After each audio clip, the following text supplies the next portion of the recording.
Hello friends, flavours टीचरमध्ये आपलं सर्वांचं अगदी मनापासून स्वागत.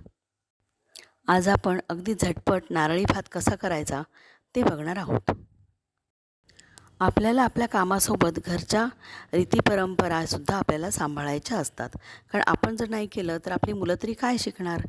त्यामुळेच हा एक छोटासा प्रयत्न आहे, शॉर्टकट आहे. रक्षाबंधनच्या दिवशी किंवा नारळी पौर्णिमे दिवशी नारळी भात झटपट कसा करायचा ते मी इथं तुम्हाला सांगणार आहे. तर त्यासाठी आपण इथे काजू घेतलेले आहेत, साधारण 10-15 घ्यायचे आहेत, सोलून घ्यायचे आहेत आणि तुकडे करून घ्यायचे आहेत. तसेच बदाम घ्यायचे आहेत तितकेच, तेही आपण स्लाईस करून घेणार आहोत. मनुके घ्यायचे आहेत साधारण 20. अर्धी जायपत्री घेतलेली आहे. 5-6 लवंगा घ्यायच्या आहेत आणि बडी विलायची 2 आहेत. त्यासोबत दालचिनी साधारण 2 इंचाचा तुकडा बारीक तुकडे करून घ्यायचे आहेत. तयार भात घेतलेला आहे, साधारण 2 वाट्या घेतलेला आहे. गूळ पाऊण वाटी घ्यायचा आहे आणि ओलं खोबरं 1/4 वाटी घ्यायचं आहे.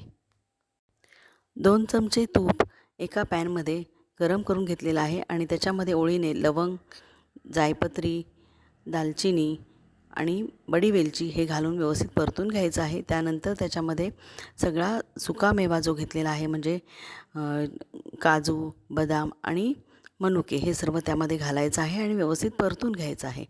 परतून झाल्यानंतर त्याच्यामध्ये घेतलेला आपण जो ओलं खोबरं होतं खिसून घेतलेलं ते घालायचं आहे आणि त्याच्यामध्येच आपण गूळ पण घालणार आहोत आणि ते सगळं मिश्रण व्यवस्थित परतून घ्यायचं आहे.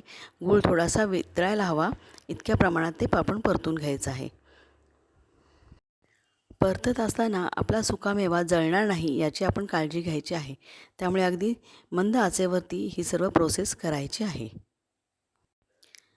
कुकरला नेहमीप्रमाणे भात लावायचा आहे.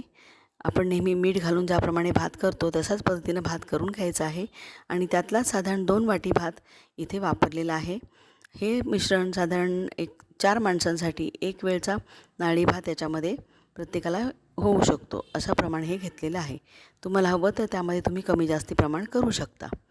सर्व व्यवस्थित मिक्स झाल्यानंतर आपण त्याच्यामध्ये भात घालणार आहोत. हा भात व्यवस्थित फोडून मिक्स करून घ्यायचा आहे. याच्यामध्येच आपण फ्लेवरसाठी म्हणून वेलदोड्याची पावडर घालणार आहोत.